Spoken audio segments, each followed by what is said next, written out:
Get ready to hear the truth about America on a show that's not immune to the facts with your host, Dan Bongino. All right, so just talking political calculations here. I know that's rough to hear, but politics is a hard, rough, ugly game. Strictly politics. I know people are struggling. People need money. I get that. I'm asking you for a moment, though, to put that aside because politics, sadly, is an ugly business.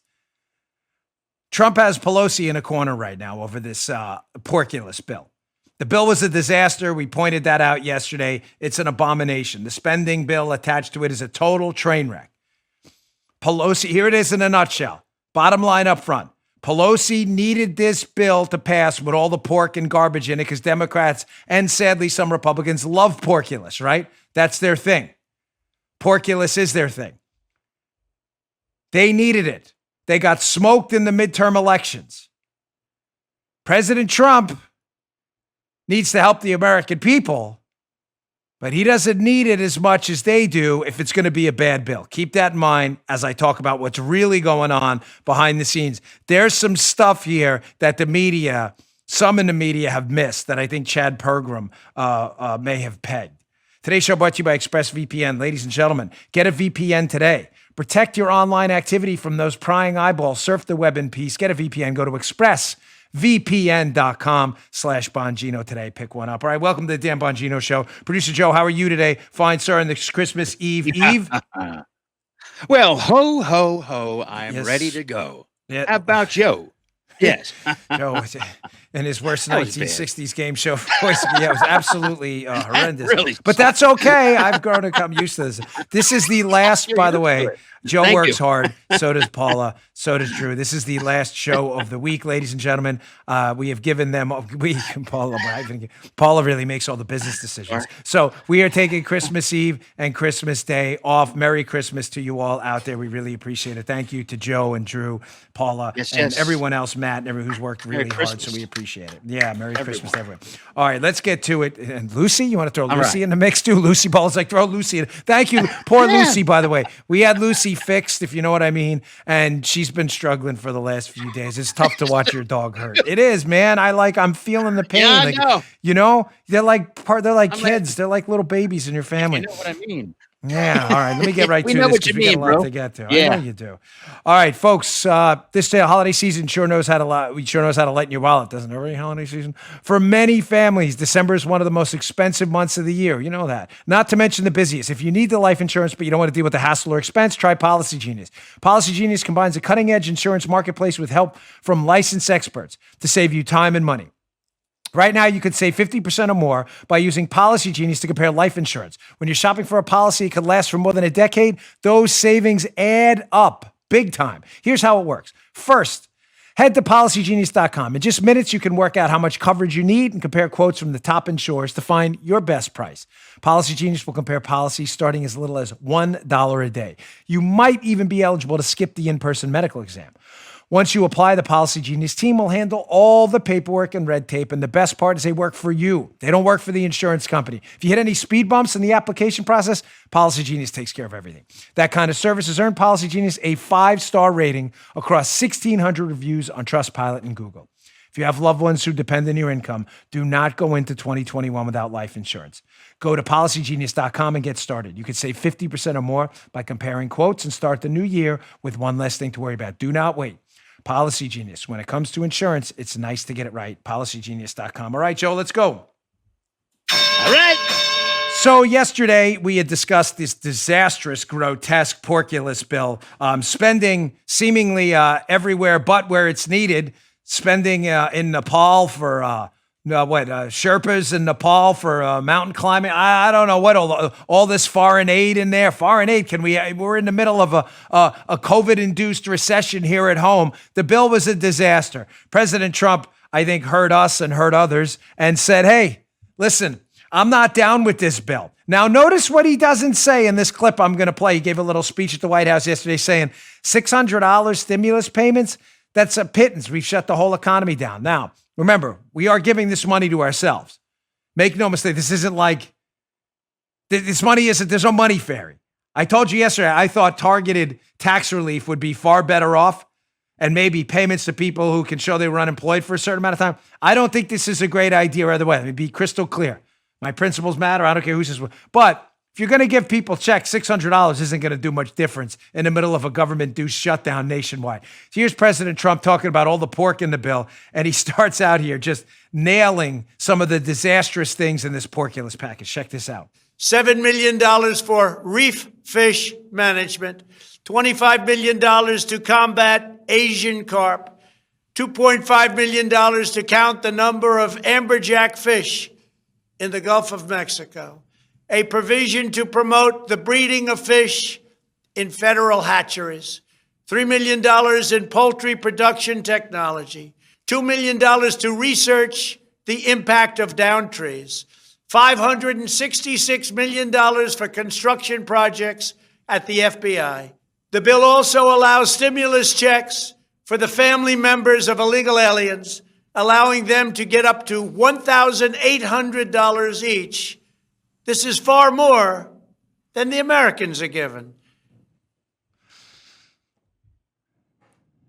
Good for him. Now, remember, we're going to talk hard political baseball here, and I'm going to give you a little what possibly is going on behind the scenes and the strategy here by the Trump team to dump this terrible bill and get a better bill, because that's the hard politics of it. I get it. People need help. I am not unsympathetic to that, please. I'm simply suggesting to you there's political hardball behind the scenes that matters and always matters, because the Democrats play political hardball all the time. It is Pelosi who has delayed the relief to you. Period. The jury is in. The gavel is down. I tried to explain this to Paula before the show, and as the pre-show audience ombudsman, she didn't get it. So if this doesn't make sense as the in-show audience ombudsman, tell me. Pelosi needed this bill. There were public union bailouts she wanted, state bailouts for blue states that spent their states into oblivion. Pelosi needed this bill.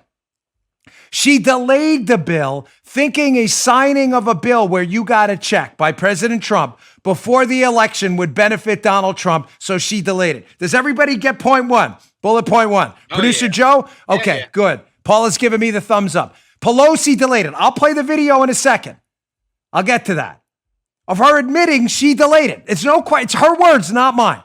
She delayed it before the election because she was afraid if Donald Trump was in the White House, putting his Donald Trump John Hancock on a bill delivering stimulus checks. One, it would juice the economy, so Pelosi was afraid of it. Two, it would let him score political points and beat Joe Biden. So she delayed it, thinking, wow, I really got this guy in a corner now. But by delaying it, she caused herself a whole bunch of problems. Because now that she thinks Biden won, and I'm not conceding anything until I hear all the evidence here at all. But now that she thinks Joe Biden won, she thinks that the Trump team's just going to go back to hunky-dory and just cave, figuring, if we leave and the next administration comes in, we'll just sign it and walk out the door. Trump said yesterday during that speech, no, we're not signing this crap. But he doesn't mention veto. Why? Let me show you this photo from the Senate. I was at Senate.gov about a pocket veto. Hat tip Chad Pergram, by the way. Chad Pergram from Fox, who put this up on his social media feed. And it's an interesting idea.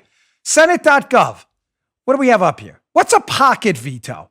Well, this isn't a Constitution class, but for the sake of the show, because there's this what may be going on behind the scenes, a pocket veto. The Constitution grants the president 10 days to review a measure passed by the Congress. If the president does not sign the bill after 10 days, it becomes law without his signature. However, if the Congress adjourns during the 10-day period, the bill does not become law. Oh, isn't that interesting? So let's be clear. Pelosi needed this bill more than Trump. She needed this bill. Why? Because her delaying it, thinking she was hurting Trump, did what? Actually cost her probably anywhere from 10 to 15 congressional seats. The Republicans routed down ballot in the election, in the presidential election. Everybody clear? Pelosi miscalculated again. Put aside the presidential for a moment. You may say, well, she did damage Trump. But, most people think he lost. The Democrats all think he lost. We'll see about that. But there's no question she hurt herself in the House of Representatives, where if these 3 House of Representative members leave to join a potential Biden administration, she'll be down to a 1-vote majority in the House. which is basically the equivalent of a no vote majority. She did damage. To clean this mess up now, she needs this bill to pass. So the delay actually hurt her because she thought Trump was going to roll over. Now he hasn't rolled over. What is a pocket veto? What does it have to do with this? Well, ladies and gentlemen, the current House, the 116th Congress, their terms expire January 3rd. So if Donald Trump does nothing with this bill at all, and it doesn't get to his desk essentially by today, then all President Trump has to do is nothing. He doesn't have to veto it. The bill dies because it would become law in 10 days if he does nothing. I'm telling you, like he could do nothing. It'd become law. The problem is in 10 days, the Congress is out. They would have to do some concurrent resolution and refile this thing. Point being, the media narrative, here's the media narrative. I know it's a little confusing. Remember, just keep in mind, number one, Pelosi needs this thing to pass. She thought delaying it would put Trump in a corner. What she effectively did is put herself in a corner. She delayed it so long that now she had this, Trump has this pocket veto as a weapon because the Congress, after today, only has 10 days left. There'll be a new Congress 10 days from now, after January 3rd, and that new Congress is going to be less Democrats, not more. She has less leverage, not more. If Trump simply does nothing and they don't get the bill to him by today, the bill goes away. Now, you can do that concurrent resolution and add things to it. And there's always the possibility they'll get it in today, which will force Trump's hand, because if he does nothing in 10 days and this new Congress is still here, if he does nothing, the bill becomes law automatically. But if they wait till the end of today and he does nothing, that bill goes away as it was because there's a new Congress. Make sense, Joe? Yeah, man. Yeah. You sure? You don't sound too confident. I'm want sure. that.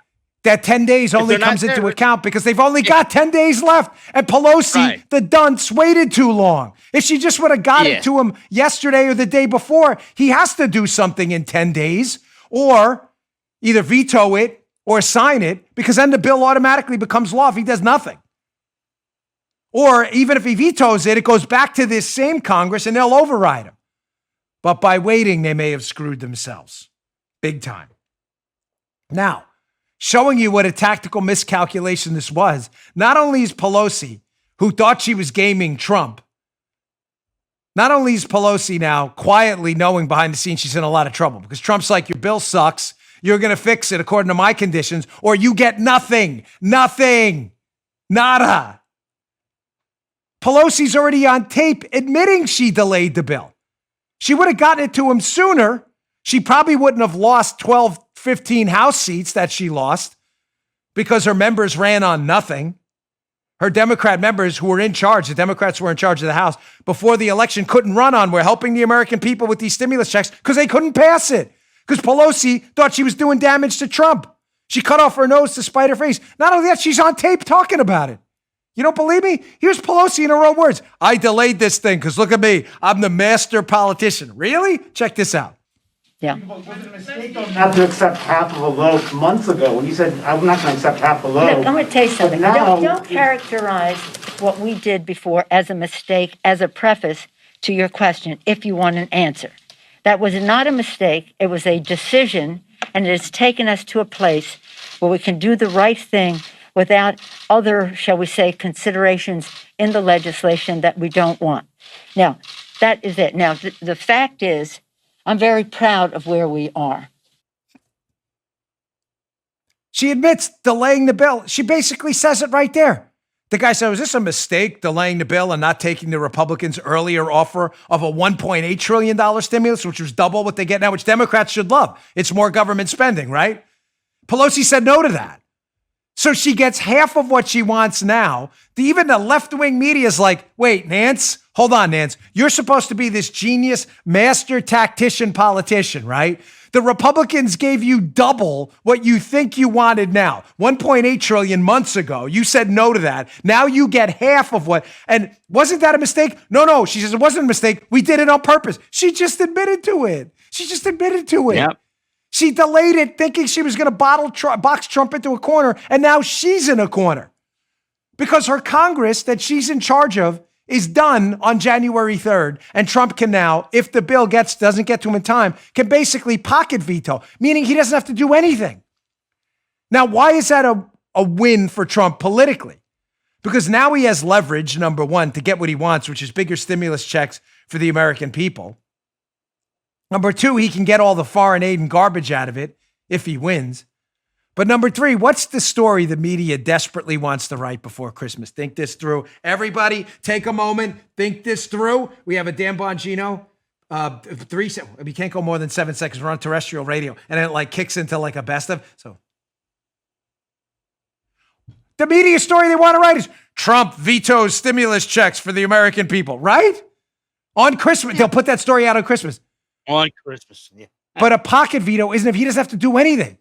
They can't write the story Trump vetoed it if he doesn't do anything.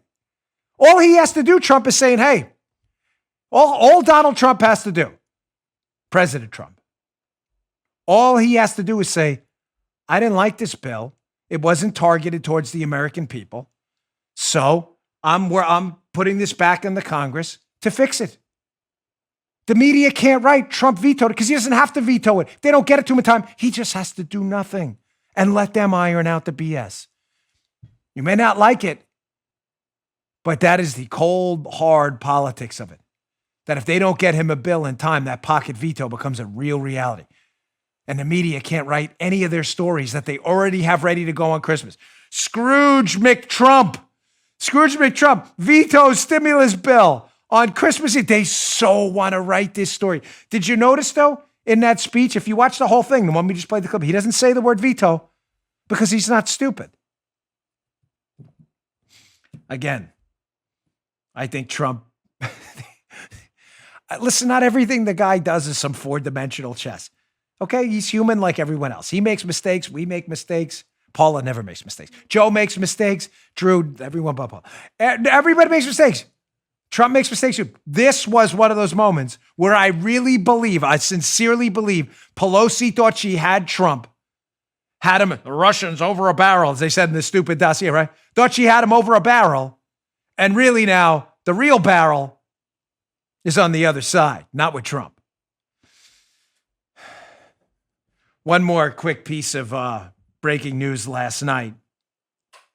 What did I tell you before he leaves? That President Trump should pardon everyone involved in this collusion fiasco. Ladies and gentlemen, this was an abhorrent, disgusting, grotesque abuse of power, inventing information paid for by Hillary Clinton to hijack the justice system and our intelligence infrastructure to spy on a presidential candidate and president of the United States is the most disgusting political scandal in American history. There's not even a close second. I don't care how bad the people involved were in this. That part, their prosecutions of Manafort and elsewhere, all of them, were all due to their relationship to Trump. I'm not vouching for their character or anything. I don't know them well enough. I'm just telling you everyone should be pardoned for this because that's what the presidential pardon in the Constitution is designed to do. Correct gross abuses of the justice system, which the entire collusion hoax and the prosecutions were. General Mike Flynn got a pardon. Excellent. Now we see yesterday, Washington Examiner has a story being in the show notes today. White House announces 15 pre-Christmas pardons, including 2 tied to the Mueller investigation and 3 former congressmen. Leaving the congressman aside for a minute, he pardoned George Papadopoulos. Great move. And that Van der Schwan guy who had worked for that company involved with some of the work, I believe Manafort and his company was doing, that legal rep there. Good.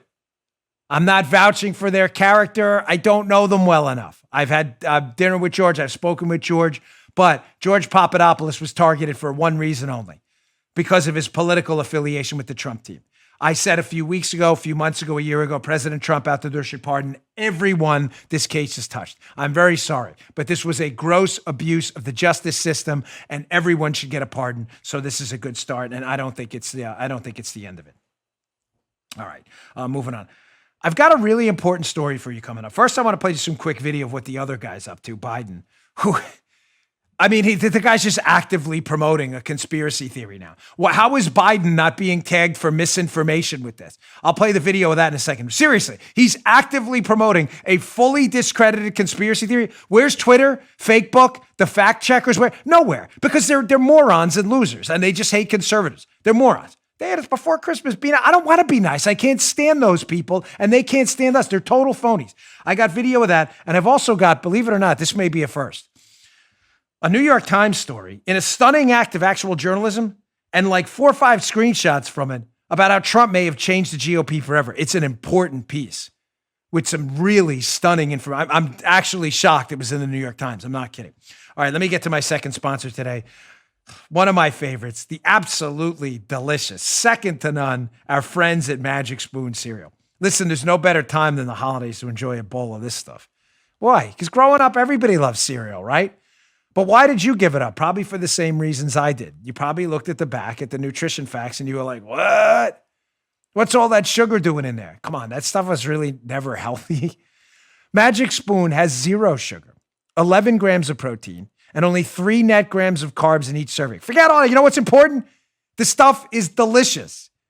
We can't get enough of it in this house. Many of you've asked, and now you can finally build your own custom variety box.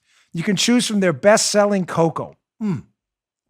They're fruity, frosted, and blueberry flavors, plus brand new flavors, including peanut butter and cinnamon. The peanut butter is outstanding. Outstanding. It tastes amazing. Honestly, too good to be true. Trust me. Try it. Send us your feedback. We get incredible emails about it. It's keto-friendly, gluten-free, grain-free, soy-free, low-carb, and GMO-free. Go to magicspoon.com/Bongino. Build your own custom variety box and try it today. It'll be yours for life. Be sure to use our promo code Bongino at checkout to get your free shipping. And Magic Spoon's so confident in their product, it's backed with a 100% happiness guarantee. If you don't like it for any reason, they'll refund your money, no questions asked. That's magicspoon.com/Bongino. magicspoon.com/Bongino. Use promo code Bongino for free shipping. Thank you, Magic Spoon, for sponsoring the podcast. Try this stuff. It is absolutely delicious. As for the other guy, Sleepy Joe. So Sleepy J was given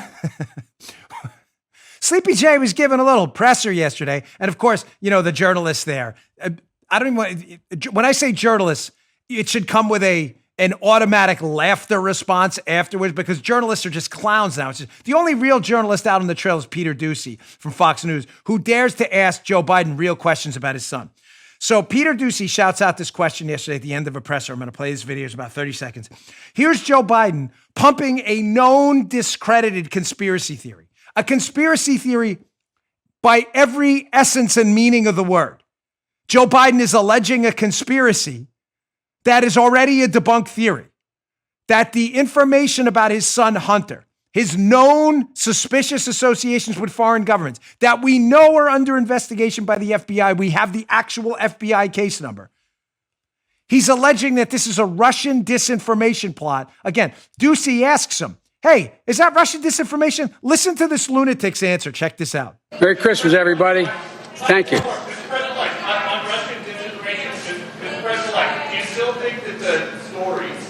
From the fall about your son Hunter were Russian disinformation at his smear campaign, like you said. Yes. God love you, man. You're a one-horse pony. I tell you. Thank you.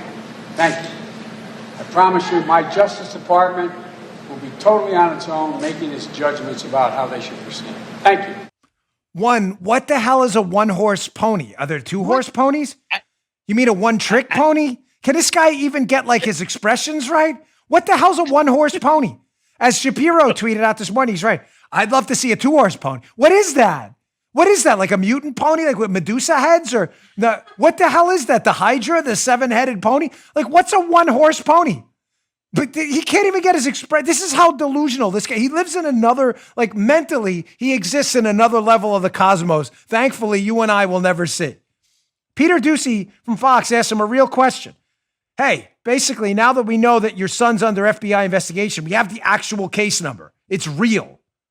Now that we know that, are you still going to claim that the investigation is Russian disinformation? What does he say, Biden? Yes, yes, and yes. How did that escape the Twitter and Facebook fact checkers?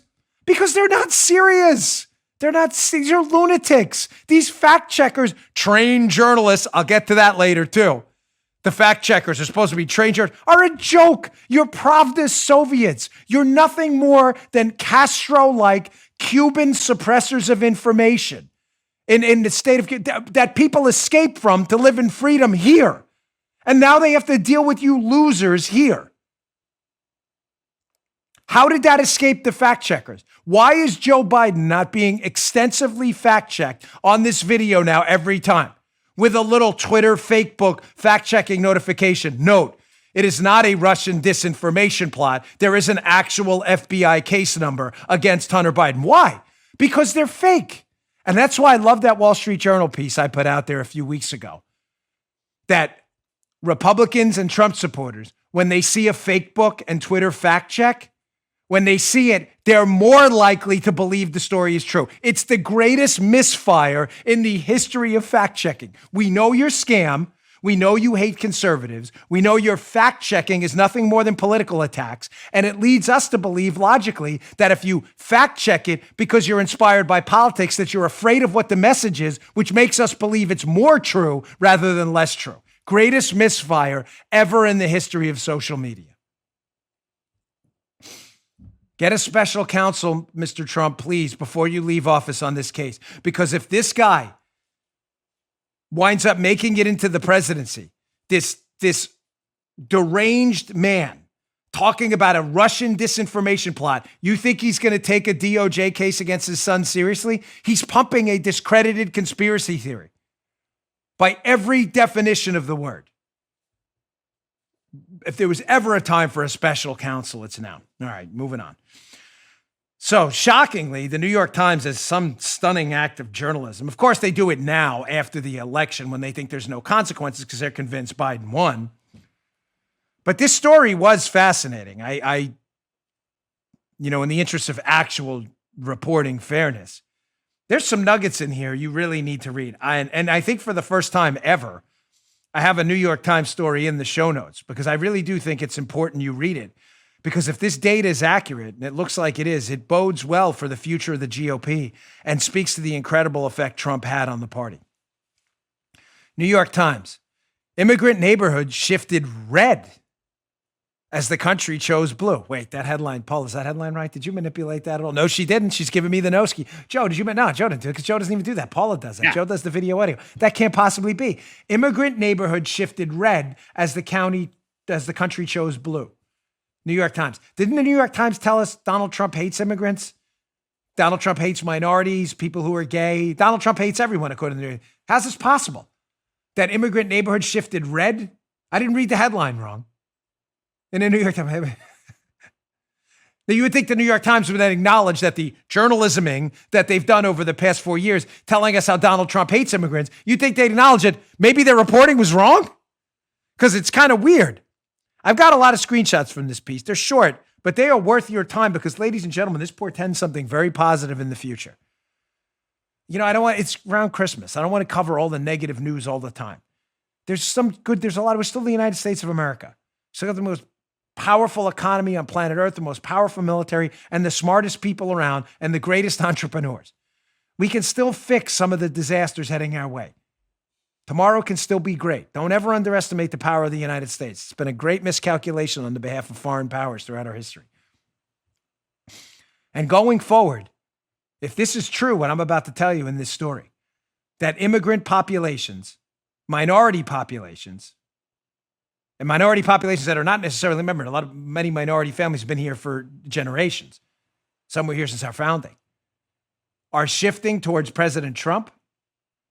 The entire Democrat demographic destiny they've been telling you is over. Before I get to the first screenshot, remember what they told us. The Colorado Project and elsewhere by the Democrats. They thought after Obama that they had reached demographic superiority and that there was no way they were going to lose a national election again. What was their coalition, Joe? Remember this? They talked about their coalition of the young women and minority voters. That the growing explosion in young voters and their interest in the Democrat Party, the explosion in female. Remember the whole they walked through the life of that lady, the Obama thing. What was her name? The life of Judy or whatever. Oh, remember that? And they had that was their thing. And the minority, the increasing proportion of minority voters in elections, the Democrats thought they could never lose again, but they did. They lost to Trump. I think they lost to him twice. So if one portion of that three-legged stool collapses, the Democrats are finished. I want to get to the immigrant minority portion of it. Let's go to screenshot number 1. How the immigrant minority portion, they're not shifting towards the Democrats. Quote, New York Times. Across the U.S., many areas with large populations of Latinos and residents of Asian descent, including ones with the highest numbers of immigrants, had something in common this election. A surge in turnout and a shift to the right. Often a sizable one. Wait, this doesn't sound like the media narrative we've been told. The pattern was evident in big cities like Chicago and New York, in California and Florida, and along the Texas border with Mexico, according to a New York Times analysis of voting in 28,000 precincts in more than 20 cities. Folks, that sounds like to me everything you've been told about President Donald J. Trump and his effect on immigrant voters and minority populations. Everything was wrong.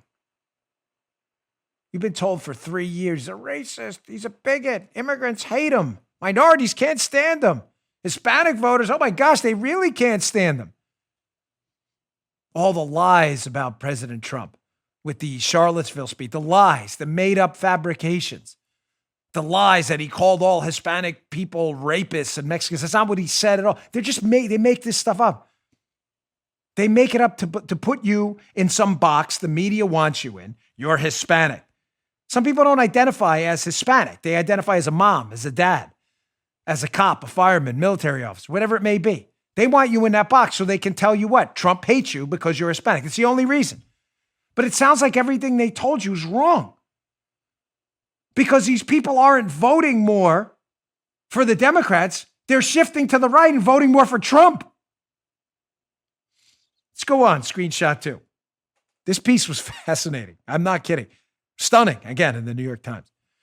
With only a few exceptions, they're talking about all these areas dominated by immigrants and minorities.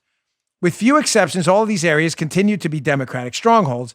Gave more votes to Biden by substantial margins. But in a divided American electorate, any shift can be consequential. And already that shift appears to have changed outcomes in a number of congressional races. They're talking about the shift to the right. Asian Americans and Latinos are growing parts of the American electorate. They're currently about 13% of eligible voters. They're Hispanic, and 4% are Asian American. By 2032, Hispanic voters are predicted to make up 18% of the electorate, and the Asian American share is also expected to grow. What they're saying here, folks, is yes, the Democrats are still winning by big margins in these areas dominated in big cities, dominated by both immigrants and dominated by minority voters. They're still winning big, but they're not going to be winning big enough margins if this shift where they're voting more Republican continues to happen. If they don't rack up huge totals in big cities all across the country, they're going to lose states in the future like New York and even potentially Illinois. It goes on. Again, how everything you've been told about Trump is wrong. Check this out. How the New York Times, they missed this whole thing because they're blind to what's going on. They've never taken Trump seriously. Quote, thousands of new voters across the country turned out in areas with significant numbers of Latinos and of residents of Asian descent. Populations whose participations in past elections has lagged. And overall, Mr. Trump, whose policies and remarks were widely expected by who? The media. Widely expected to alienate immigrants and voters of color, won the lion's share of the additional turnout. The New York Times here is de facto admitting that their lies about Trump, which they wanted to alienate, the New York Times propaganda was trying to alienate immigrant voters, didn't work. Because not only are more immigrant voters and Hispanic voters turning out, the ones that are turning out are voting for Trump. That is a self-own and face plan onto the ground like I've never seen. They are by default acknowledging all their propaganda efforts. Trump hates you, Trump hates you, Trump hates you. Not only didn't work, that immigrant voters who were smart and minority voters who were smart too figured out on their own that what they've been told about Trump is BS, bull stuff. The numbers don't lie. It's all made up. Every bit of it. All right, I got two more from this piece. I know, shocker. Like, you really promoting it. I'm not pro. New York Times stinks, and they had to admit they suck right in this old line. But I'm going to put the article in there because you need to read it. I got two more screenshots. Let me get to my third sponsor today. It's important they pay for the show, and it's a holiday season, so we always appreciate their support. Genucel, ladies and gentlemen, Genucel. It's a big favorite in my house with both my mother-in-law and my wife. They've got special holiday savings going on right now. Go check it out. Go to genucel.com, enter code DAN40 at checkout. There's only a few days left for the Christmas and holiday season sale from Chamonix. This Christmas season, get Chamonix's brand new Zotique Deep Correcting Serum absolutely free with your order. The new Zotique Deep Correcting Serum from Chamonix means skin that is smooth as silk, free from redness, acne, and acne scars, and faster collagen production. Zotique increases firmness, smoothness, and diminishes adult acne, redness, and stress breakouts. You can even say goodbye to crow's feet and those dreaded laugh lines. And with its immediate effects, you can see results in 12 hours or less. Everyone will see the difference guaranteed, or 100% of your money back. That is the Chamonix promise. Go to genucel.com. That's genucel.com. Enter Dan40, that's Dan40 at checkout. We all love promo codes for even more holiday savings. Treat yourself this holiday. Get Chamonix's brand new Zotique Deep Correcting Serum, their Crystals at-home microdermabrasion treatment, their exfoliating mask, and a surprise luxury gift, all free with your order today. Plus, free upgrade to priority shipping. Go to Genucel, GENUCEL.com, genucel.com. That's genucel.com. Use promo code Dan40 at checkout. Check it out today. All right, so getting back to this. You know, there are two areas I have some special expertise in because I live there, and one state I particularly ran in, but Florida and New York. I lived in Florida, New York, and Maryland. So in the piece here, they also talk about what's going down in specific cities, specifically Miami and New York. In Deep Blue, this is from the New York Times piece. Remember I told you, wait, I'll keep that up a second, but right before the election, remember what I told you, Joe, we said in both Broward and Miami-Dade County, I said the early voting looked terrible for Democrats, and Florida went to Trump by a huge margin. Here's what's happening here, folks. In the once deeply blue Miami, where a majority of Latinos are of Cuban descent, Mr. Biden's margin of victory was just 7 points. You may say, well, what's the good news about that? Well, it was down from Clinton's margin of 29 points in 2016. That's a huge difference. And 2 Democratic congresswomen lost their seats there in the election. But the shift right in areas with high immigrant populations was statewide, not just in Miami. And it helped the president win the state with a margin larger than he did in 2016, though polls had predicted a Biden win. Folks, I'm telling you right now, if Florida continues down this track, Cuban voters, Venezuelan voters, Puerto Rican voters, Dominican voters, and others in a state, Florida, I live in here with Colombian voters, like my wife and her mom, with large Hispanic populations. Florida has an immensely large Hispanic population. If these new immigrant voters, non-immigrant voters, and generational U.S. citizen Hispanic voters continue to shift right in big cities like Miami and elsewhere, Florida will be off the map for Democrats for a generation. Even worse, their so-called bluing of Texas, where they think new Mexican voters in Texas and new citizens in Texas, that's going to cause Texas to go blue. If those Mexican voters, which we've seen on the border, continue to vote like they do in increasing numbers for Trump, the bluing of Texas comes to a stop too. Now, all of a sudden, your swing state hopes for Florida go down the tubes. One more. Last piece from this. I hate to give them any clicks, but knowledge, when actual journalism happens, we got to recognize it. New York City. You're like, no way, Dan. New York City? There's people in New York City voting for Trump? Yes, and not just a few. Quote, New York Slimes. In the city's 100 precincts with the largest number of Latinos, Mr. Trump received 18% of the vote this year. You may say, well, what's so great about that? Well, what's great about that is he got 7% in 2016. Folks, that's a huge jump. In precincts with large numbers of residents of Asian descent, turnout was up 20%, with Mr. Trump winning most of the additional votes. Remember, what's the old line, right? I don't have to beat the bear. I just have to beat you. Because then the bear eats you first. We don't have to win these big cities as Republicans. We don't. We just have to lose by lesser margins than we have in the past, so that the rest of the state, where we typically win big, in New York and in Florida and elsewhere, the exurbs, rural areas, some portions of the suburbs, if we can get those back, their swing state dreams are done.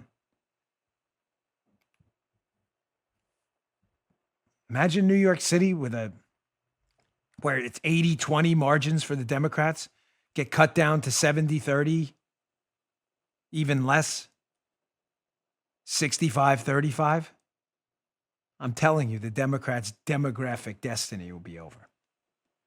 Article's worth your time, despite its source in the collusion hoax, PP tape New York Times. I'll put it in the show notes. It's a rarity. Take advantage of it. Bongino.com/newsletter if you want to access the show notes. All right, moving on. Folks, I'm very sorry. Listen, I want to just caveat and put this up front. I mean, it's because I don't want you to take this the wrong way. It's not virtue signaling. It's not me trying to pretend to be you know me. I don't really, I have an edge on myself. I don't really care what people think. I do what I want in the show. I think most of you can tell that. But I love teachers. They changed my life. They did. You have my utmost respect. My sister-in-law is a teacher. I have a ton of family members who are teachers, and my life has been changed by teachers. I'm saying that because I mean every single word of it. God bless you. Your unions, however, are a national disgrace. They're not a national disgrace. They're a cosmic level disgrace. String theory, multi-generational, multi-universe disgrace. The teachers' unions have become totally disgusting, horrible, awful apparatchiks for the destruction of your kid's future. Wow, Dan, that sounds harsh. No, it's absolutely true. I'm very sorry, and I know some of the teachers are starting to revolt against this stuff, but there's an article in the Washington Examiner here where they're like, we've had enough of the teachers' unions. Listen, ladies and gents, I'm with you 1,000%. I've had enough. Enough is enough of these organizations that have nothing to do with the benefit of your kids at all and have everything to do with instilling some kind of a socialist agenda and empowering themselves. It's disgusting. Teachers should be treated great. They should be compensated well like they are in South Korea and elsewhere. But I'm telling you, your unions are doing nothing for you. Check out this Washington Examiner piece. I wanted to talk to you about it yesterday, but we had so much going on during the show. Washington Examiner. This nailed it on the headline. 2020 exposed the teachers' unions for the frauds they are. Bingo. Ding, ding, ding, ding, ding. Wait, gotta get 3 in there. Kenny Bell time. Always got to give a little. We haven't done much Kenny Bell this week. They are frauds. Well, what is this article about? Folks, the science and I thought Democrats were into, because remember, the teachers' unions are far left liberal radicals. Some of them are socialists, right? I thought they believed in science and data. I mean, wouldn't it be embarrassing, Joe, right, to be a representative of a teachers' union and you teaching and professing allegiance to things that aren't facts and data? Wouldn't that be weird? It'd be weird, right? You're a teacher, teacher, facts. That'd be very weird to have facts, data, really teacher. Weird. So it'd be very strange if you were a teachers union and you just couldn't nail down the facts and data. So we have the facts and data about the spread of the coronavirus now. And we know that children are not generally spreaders, that children are not, thankfully, generally susceptible to the worst effects of coronavirus. They can get it, of course. And that they generally don't spread it to others, and that schools are generally low risk. We know that. Yeah. But the teachers' unions, who supposedly profess to believe in facts and data, have thrown that out the window. Here's a quote from the Washington Examiner piece. But teachers' unions aren't interested in the data. They'd rather spread deliberately exaggerated fears about the coronavirus so they can exercise power over local governments, encouraging teachers to walk out of the classroom if their schools reopen and threatening strikes if government officials buck their demands. Now, almost unbelievably, a teachers' union in Chicago is suggesting widespread vaccination won't even be enough to convince teachers to return to the classroom. They just want to stay at home, sacrifice their students, and continue to collect their paychecks. Ladies and gentlemen, I'm sorry if you support this. This is probably not the show for you. I'm sorry. I mean, if you are in this educational infrastructure and you believe you are doing some public good by keeping kids out of the classroom, you are totally immune to facts and data, and you have grossly miscalculated me and my show audience because we have no more patience for it. None. And ladies and gentlemen, in case you're thinking, wow, it doesn't affect your kid. No, it doesn't affect mine, folks. We will be A-okay. Thanks to the generosity of you and the audience, my wife and I will be fine. We have the means to take care of it. I'm not arguing this for my kids. I can pay for tutors. I can do whatever I want. A lot of you can too, who are well off. This isn't for my benefit one bit. You know who it's for the benefit of? People who are struggling, who are getting screwed by these teachers' unions. Not me. Oh, you don't believe me? Let's use another left-wing source in case people who are in the teachers' unions and elsewhere and who support this keeping the kids out of school disaster apocalypse for our society. In case you think I'm making this up, let's go to left-wing Bloomberg. This is their story. Again, I'll put this in the show notes too today for you to read. Bloomberg, left-winger. Bloomberg, affluent families ditch public schools, widening U.S. inequality. Poorer students, unable to afford alternatives, are struggling in online classes. This ain't for me, folks. This isn't for me. My kids will be A-okay. This is for everyone else who won't. As the teachers' unions and employees of the educational infrastructure who support this apocalyptic disaster of keeping kids out of school, what's happening? Affluent parents are pulling their kids out of public schools because they have the money to do so and are sending them where? To private schools where they're doing A-okay, learning how to be everyone else's boss. While everyone else who doesn't have the means, in other words, the poor, the Democrats and the teachers' unions profess to be looking out for, we're in it for the little guy, gets screwed, gets subjected to second-rate online classes. And if you go on and read the Bloomberg piece, some of the parents who don't even have access to the internet they need to do it, some of them, they've just given up. Their kids aren't going to school at all. But keep telling us, Democrats and teachers' unions, you're in it for the little guy, you dimwads. I took a note here. It's worth an underline. The curse of liberalism strikes again. Strikes again. How these liberal buffoons and radicals who love to tell you that they're in it for the little guy, stick it to the little guy every single day of their lives. Tired of the teachers' unions. They are a curse on this country.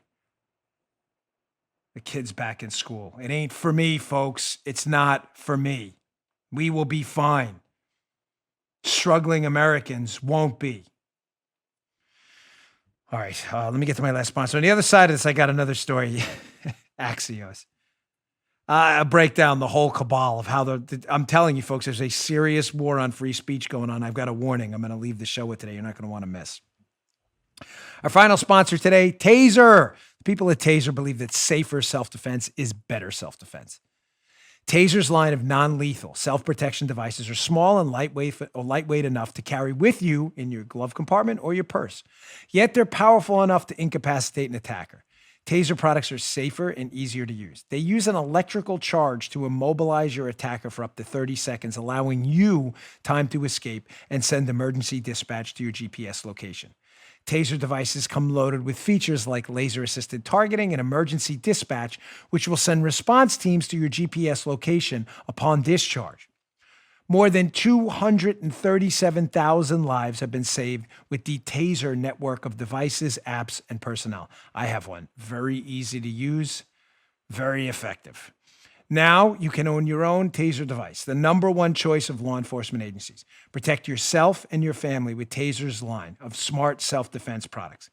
Taser is available without a permit in most U.S. states. Get the Taser Plus Pro, my personal favorite, or Taser Strike Light at Taser, TASER.com with promo code Bongino, Bongino. Save 15% now at Taser.com. Using promo code Bongino, spelled TASER.com. Use promo code Bongino. Also, check out the holiday bundles. Exclusions apply. Check the site for details. Restrictions apply. See site for details. Ladies and gentlemen, I've warned you repeatedly that the Democrats are not playing games, that the liberals have given up on, there used to be liberals that were interested in free speech. I mentioned it at my speech at Turning Point USA this past weekend at their Student Action Summit. There used to be that the whole liberal ethos used to be anti-authoritarianism. Matter of fact, when I was younger in college, I had a bumper sticker on my car that read "Question Authority" because I was an independent. I wasn't a registered Republican initially. And by the way, in this speech, I mentioned Rage Against the Machine, the band, because I used to listen.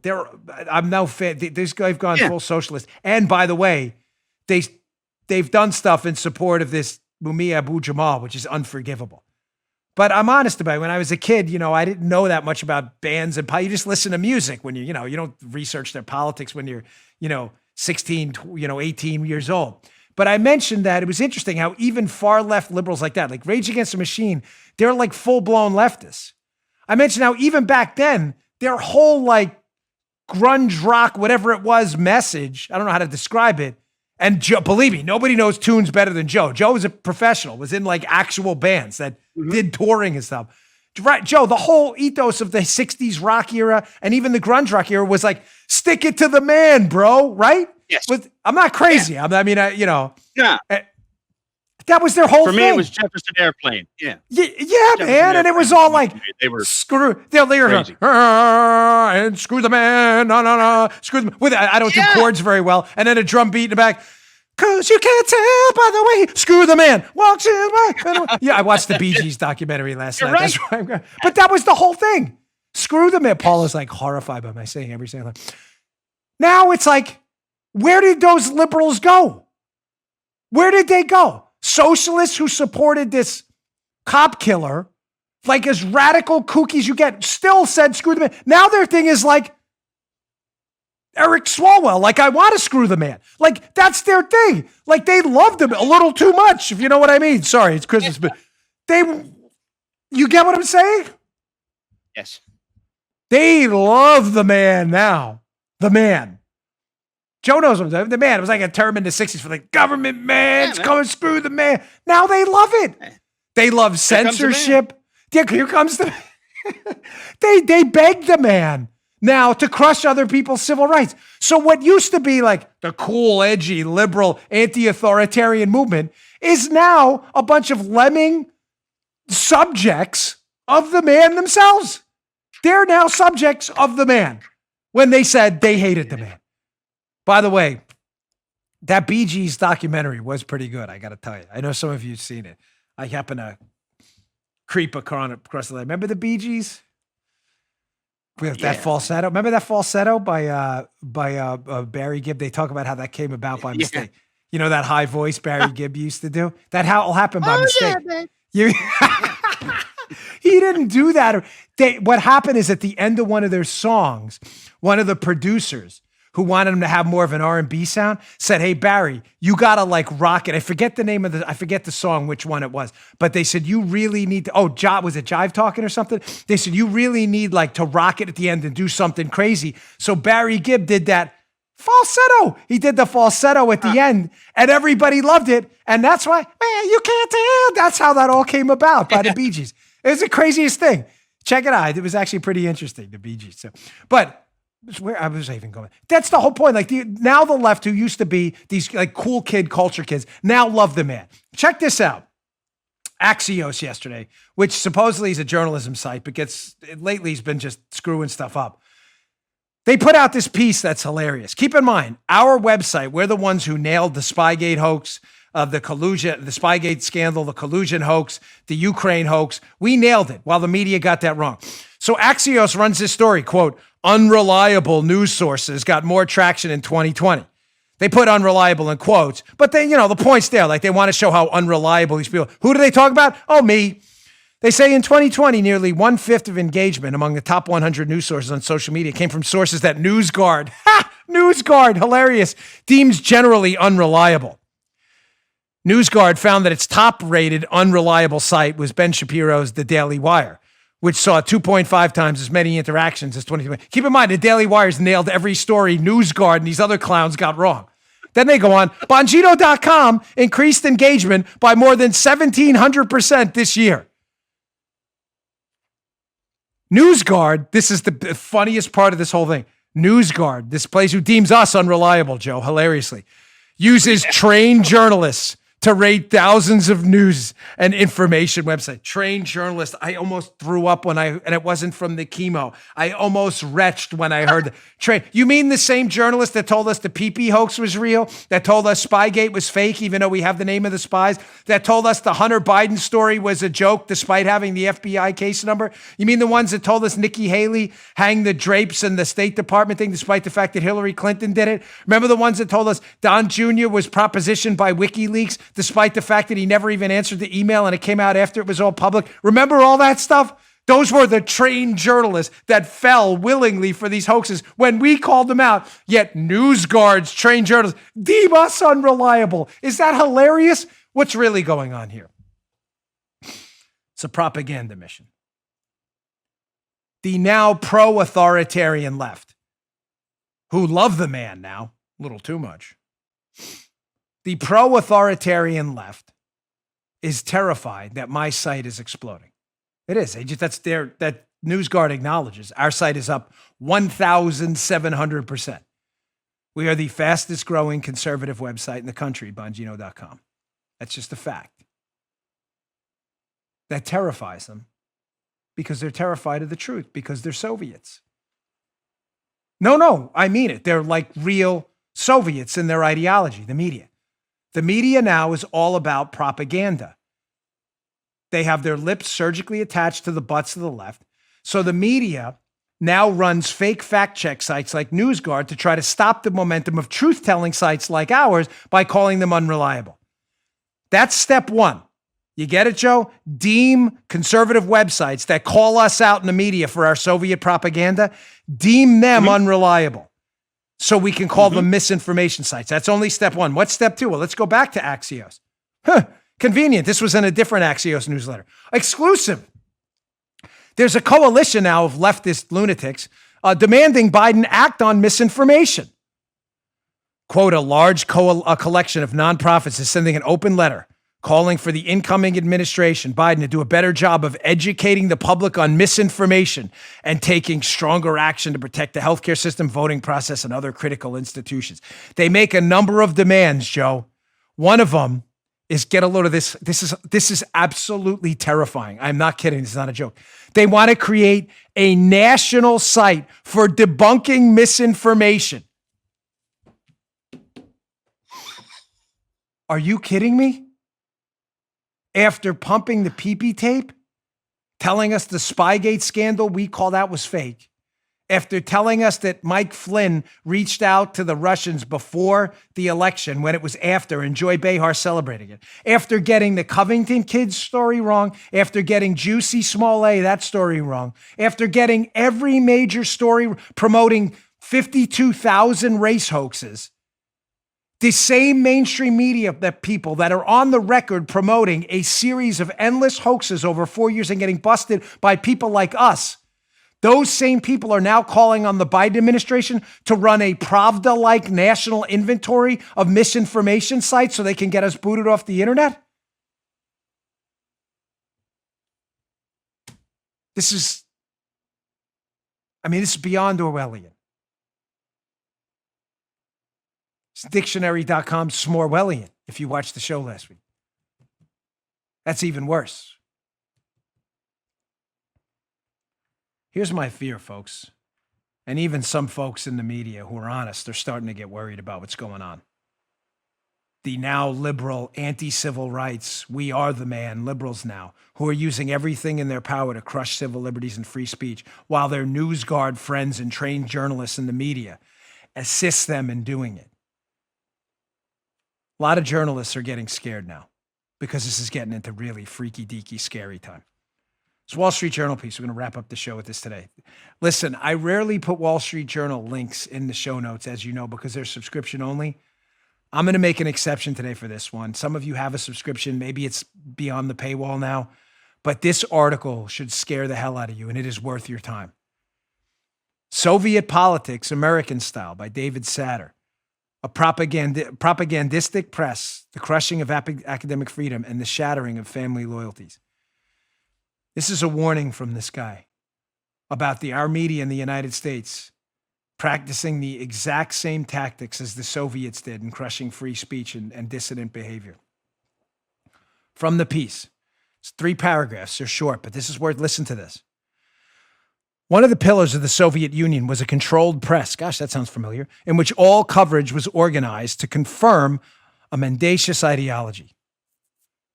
He says, a friend of mine in Moscow, Vladimir Fedorov, went to work for the TASS news service, which offered readers not news, but a, quote, correct depiction of events, especially events regarding the U.S. and the, quote, ulcers of capitalism, racism, crime, and unemployment.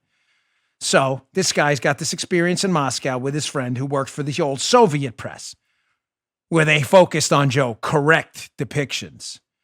On his first day at the TASS, Vladimir was handed a United Press International story about a U.S. company that was promoting a high-quality tire and offered to replace older tires free of charge. Vladimir, this guy in Moscow, wanted to kill the story, but his boss rewrote it. The new version read, in the crafty capitalist market, firms frequently offer low-quality products. That is why a well-known American firm was forced to replace the tires that were of inferior quality. The headline of the article was, Deception of Buyer. Mm-hmm. Sounds exactly like what NewsGuard did to us. Running a headline that then Axios, a supposed mainstream outlet, is more than happy to pick up. Unreliable. Unreliable how? Unreliable in that we didn't deceptively write a headline that you wanted us to write?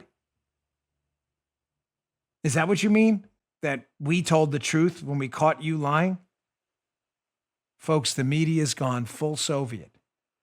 They are practicing the exact same topics along with their liberal, pro-the-man policies. These are now full-time anti-civil liberties advocates.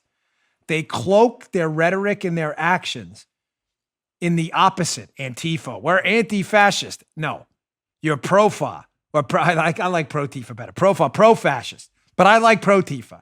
That's using fascist tactics. That's what the brown shirts and the black shirts did. They went in the street and beat the hell out of their opponents. That's what they do, Antifa. Yep. BLM, we're all for Black lives. One of the founders is a self-professed Marxist. You know, Marxism, where they torture, kill, and maim minorities, including people who are black, who are treated horribly in socialist regimes. And the media, we're in this for truth. We're calling out unreliable sites like Bongino.com. Really? That's funny because we called you guys out on documented hoaxes we know you promoted, and we called you out on it. Isn't that kind of weird how you're trying to flip the script on us? Pure, straight up Soviets. Listen, be afraid. Be very afraid. We are going down a dangerous path. These people are full-time anti-civil liberties advocates, and they hate your guts, and it's very dangerous. The free country you thought you lived in is evaporating by the moment if we don't stop this soon. All right, folks, thanks again for tuning in. I close every day now with please check out BonginoReport.com. It is your alternative we've put out there to the Drudge Report, which has now abandoned us incredibly. Drudge has gone full left. We do a great news aggregator. We have sports, entertainment, politics, culture wars. We have all broken down for you. Super easy to read. BonginoReport.com. We'd really appreciate if you made it your new home for news of the day. And please subscribe to my show on Rumble, RUMBLE, rumble.com/Bongino for the video version. That's free, absolutely free to you. Just click the subscribe button. You can watch the show on video. We're almost at 1 million subscribers. We really appreciate it. I'll see you all on Monday. We get a good day, sir, today, Joe? Oh, yeah. Wait. I'm sorry. Joe, we got to do a good day, sir. We can't let him go without the week. Do you have that? No. Yeah, man. Wait, hold on. Before we cue it up. A Merry Christmas first to everyone out there. To go, Paula, she always keeps me in check. Really. Merry Christmas to Paula. Merry Christmas to Joe, who's been with me from the beginning. Merry Christmas to Drew. This is our first 2-day period off in forever. You all do a great job. And to Matt Palumbo at the Bongino Report, John, who writes for us as well, and everyone else who works with us. We really appreciate it. And to the greatest audience in the business, big Merry Christmas. Now for our typical Friday close, but we can't end the week without it. Good day, sir. See you all on Monday. You just heard Dan Bongino.